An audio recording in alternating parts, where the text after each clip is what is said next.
Hello students, this is Neetu Dubey and welcome to Edu English. Today we will learn pronoun which is reflexive pronoun and emphatic pronoun.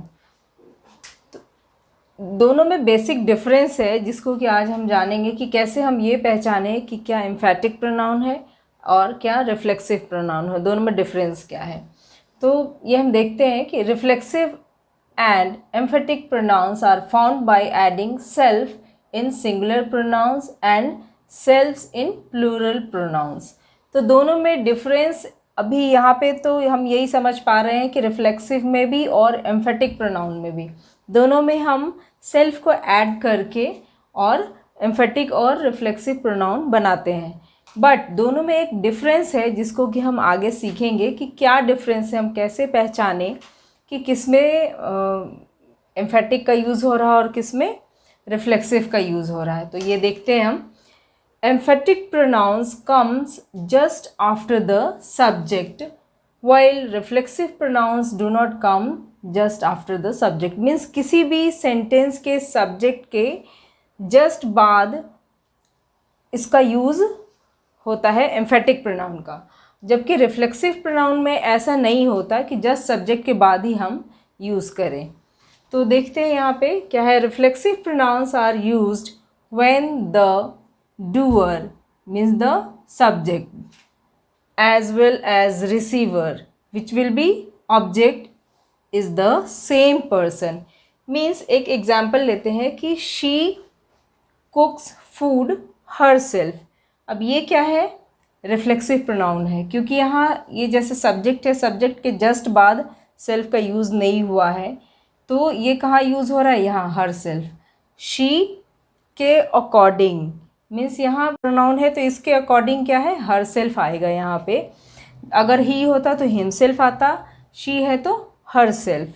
तो इसको हम कैसे identify करेंगे कि ये reflexive pronoun है. तो जैसा कि यहाँ डेफिनेशन में क्या है कि डूअर और द सब्जेक्ट मीन्स ये क्या है, ये हमारा डूअर है, इसको डूअर बोल सकते. मीन्स करने वाला कौन है, ये शी, और इसको हम क्या बोलते हैं, सब्जेक्ट भी है हमारा इस सेंटेंस का, ये सब्जेक्ट है. तो she कुक्स food her self means इससे क्या पता चलता है कि शी ये जो है वह खाना बनाती है, पर कैसे, हर सेल्फ मीन्स खुद से. तो ये हमारा क्या हो गया, ये ऑब्जेक्ट है और रिसीवर भी हम इसको बोल सकते हैं. तो इसमें क्या है, इस सेंटेंस में डूअर और ये रिसीवर दोनों एक ही व्यक्ति है, एक ही पर्सन है. तो इसका हमें पता चलता है कि करने वाला और रिसीव करने वाला एक ही पर्सन है. या फिर हम ऐसे समझ सकते हैं कि जो सब्जेक्ट है इसका डायरेक्ट इम्पैक्ट जो है इस ऑब्जेक्ट पे पड़ेगा.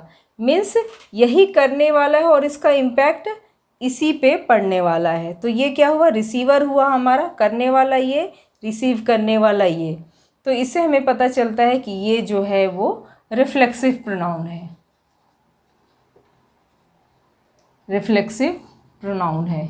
तो ये समझ में आ गया कि किसी भी सेंटेंस में डूअर और रिसीवर सेम पर्सन होगा और वहाँ ये सेल्फ का यूज़ है, तो ये क्या होगा, रिफ्लेक्सिव प्रोनाउन होगा. और एम्फेटिक प्रोनाउन में ऐसा बिल्कुल भी नहीं होगा. वहाँ पे एग्जाम्पल हम लेते हैं एम्फेटिक का, शी हर सेल्फ कुक्स फूड. अब दोनों का मीनिंग तो एक ही है, एक ही लग रहा होगा कि सेम है सेंटेंस, बस ये हर सेल्फ लास्ट की जगह यहाँ आ गया.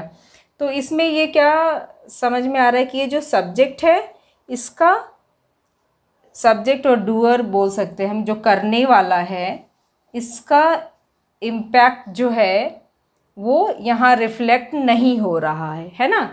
रिफ्लेक्शन में क्या होता है, रिफ्लेक्सिव में रिफ्लेक्ट करता है इसका इम्पैक्ट जो है यहाँ ऑब्जेक्ट पे. बट यहाँ ये जो सब्जेक्ट है हमारा, इसका इम्पैक्ट यहाँ ऑब्जेक्ट पे नहीं आ रहा है. क्या, शी हर सेल्फ कुक्स फूड.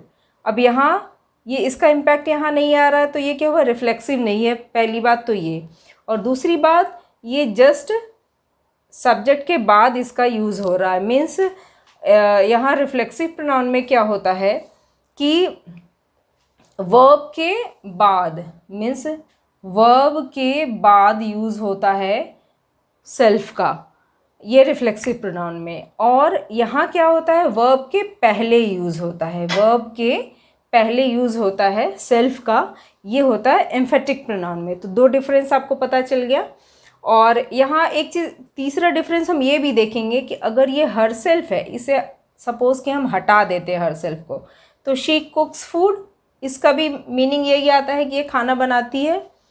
लेकिन ये हर सेल्फ यहाँ क्या ज़रूरत आ पड़ी यूज़ करने की, हम इसको नहीं भी यूज़ करते तो कोई बहुत ज़्यादा फ़र्क नहीं पड़ता।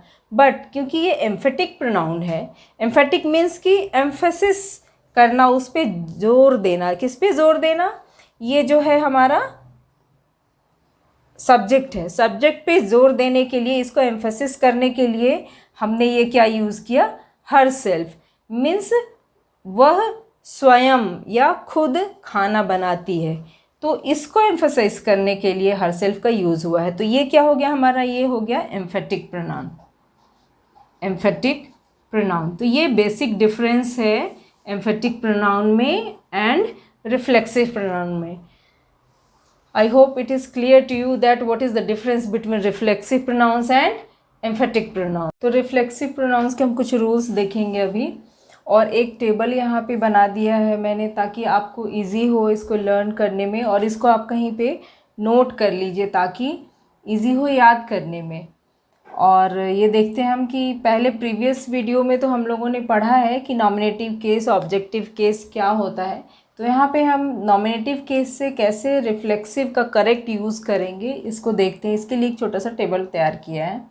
तो जैसे यहाँ आई है, आई के लिए क्या यूज़ किया है, ये पहले पढ़ा है हमने कि माई यूज़ करते, तो यहाँ पे बस सेल्फ ऐड कर देना है, तो ये क्या रिफ्लेक्सिव प्रोनाउन बन जाएगा। तो आई के लिए माई सेल्फ, वी के लिए आवर सेल्फ्स, वी के लिए हम आर यूज़ करते हैं, तो यहाँ सेल्फ्स, क्योंकि वी प्लूरल प्रोनाउन है तो यहाँ पे भी हम सेल्फ्स यूज़ करेंगे। जैसे यहाँ SELF था, तो यहाँ वी में हम क्या यूज़ करेंगे, SELVES। ये नेक्स्ट रूल्स क्या है कि कुछ वर्ड्स है जिनके साथ हम रिफ्लेक्सिव प्रोनाउन ही यूज़ करते हैं। तो ऐसे कुछ फिक्स्ड वर्ड्स हैं जिनके साथ रिफ्लेक्सिव प्रोनाउन का यूज़ होता है, तो वो हम देखते हैं। जैसे कि ये कुछ वर्ड्स हैं, enjoy, pride, absent, present, introduce, busy, avail, address, hurt, cheat, resign, apply. तो ये जो वर्ड्स हैं इनको आप कहीं नोट कर लें और याद रखें कि इनके साथ रिफ्लेक्सिव प्रोनाउंस ही यूज़ करते हैं हम, जस्ट लाइक फिक्स प्रीपोजिशंस की तरह इनका भी हम इन वर्ड्स का यूज़ रिफ्लेक्सिव प्रोनाउंस के साथ ही यूज़ करते हैं। मीन्स इनके साथ रिफ्लेक्सिव प्रोनाउन का यूज़ होता है। कुछ एग्जांपल्स देखते हैं, like he enjoyed himself in the party. तो यहाँ क्या है, एन्जॉयड, एन्जॉयड के साथ हिमसेल्फ मीन्स कुछ भी एक रिफ्लेक्सिव प्रोनाउन का यूज़ होना चाहिए। अगर यहाँ रिफ्लेक्सिव प्रोनाउन का यूज़ नहीं होता है तो लाइक अगर हम ऐसा लिखते हैं कि ही एन्जॉयड इन द पार्टी, कई लोग बोलते हैं I enjoyed in the party, he enjoyed in the party, but ये ग्रामेटिकली इट इज़ इनकरेक्ट, ये सही नहीं है। तो क्योंकि यहाँ पे कुछ होना बहुत ज़रूरी है, जैसे ही एन्जॉयड, आइदर फूड लिख सकते हैं हम, he enjoyed food in the party.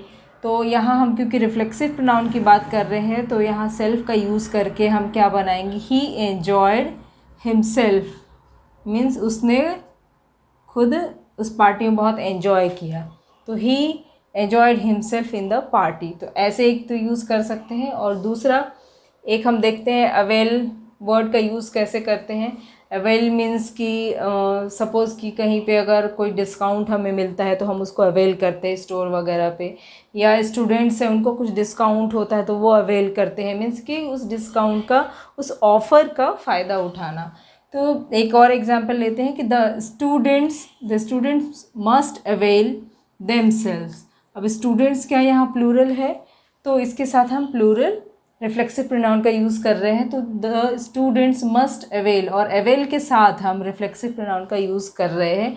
ये जैसे एक वर्ड है तो अवेल के साथ, इन वर्ड्स के साथ हम रिफ्लेक्सिव प्रोनाउन का यूज़ करते ही करते हैं। तो the students must avail themselves of their opportunity.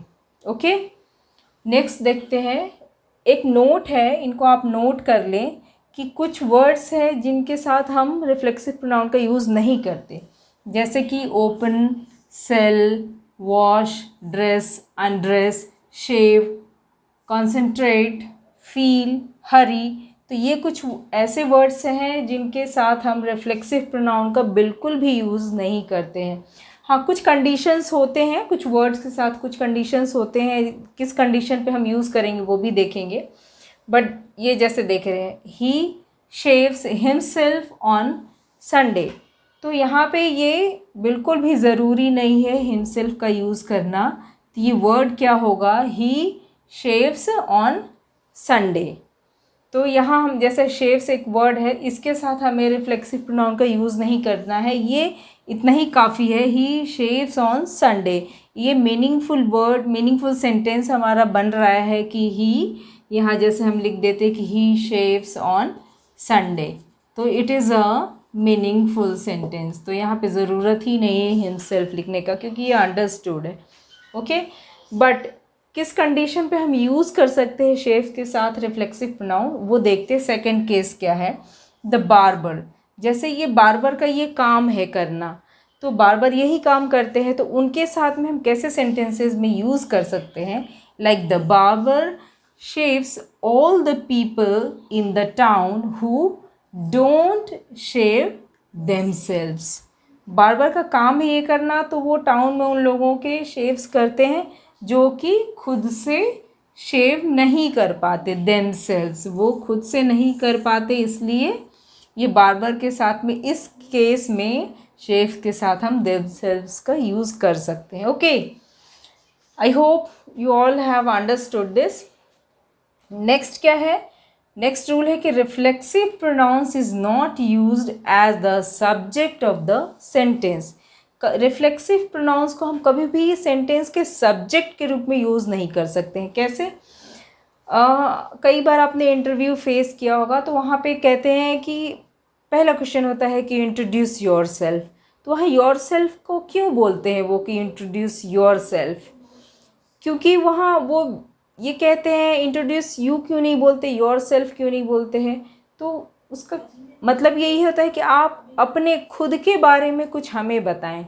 तो वहाँ पे अगर कोई कैंडिडेट रिप्लाई कैसे करता है कि suppose my self so and so करके, तो ये बिल्कुल भी गलत है, इट इज़ ग्रामेटिकली इनकरेक्ट। तो ऐसे कभी भी अपने आप को इंट्रोड्यूस ना करें, क्योंकि माई सेल्फ जो है वो रिफ्लेक्सिव प्रोनाउन है और वो सब्जेक्ट के बाद आता है, मीन्स सब्जेक्ट ऑब्जेक्ट के बाद आता है, तो ऑब्जेक्ट के रूप में हम यूज़ करते हैं उसको, तो कभी भी हम उसको सब्जेक्ट की तरह नहीं यूज़ कर सकते। अगर करते हैं तो ये इट इज़ कम्प्लीटली इनकरेक्ट। तो एक एग्जाम्पल लेते हैं, like my self is mister A के सिन्हा। सपोज़ कि किसी का नाम हो ए के सिन्हा, अगर वो अपने आप को इंट्रोड्यूस करते हैं कि my self is mister A के सिन्हा, तो इट इज़ इनकरेक्ट। यहाँ पे हम क्या यूज़ करेंगे, माई सेल्फ की जगह, ये बिल्कुल भी गलत हो जाएगा। तो इसको हमें कैसे यूज़ करना है कि माई सेल्फ की जगह हम यहाँ पे क्या लिखेंगे, आई एम मिस्टर ए के Sinha, I am so and so, I am mister और मिसेस सो एंड सो, ऐसा करके हमें बोलना है। कहीं पे भी हम जब इंट्रोड्यूस करते हैं तो माई सेल्फ, कई लोग बोलचाल में ऐसे बोल देते हैं, but it is completely incorrect, as a grammatically incorrect है ना, ये सही नहीं है, गलत यूज़ है इसका। तो ये हम ऐसे बोलेंगे, I am mister so and so, जो भी है, आई एम मिस्टर ए के Sinha. My self mister A के सिन्हा नहीं होता है कहीं भी। तो ये क्या है, सब्जेक्ट के रूप में हम एक तो यूज़ नहीं करते हैं रिफ्लेक्सिव प्रोनाउन का।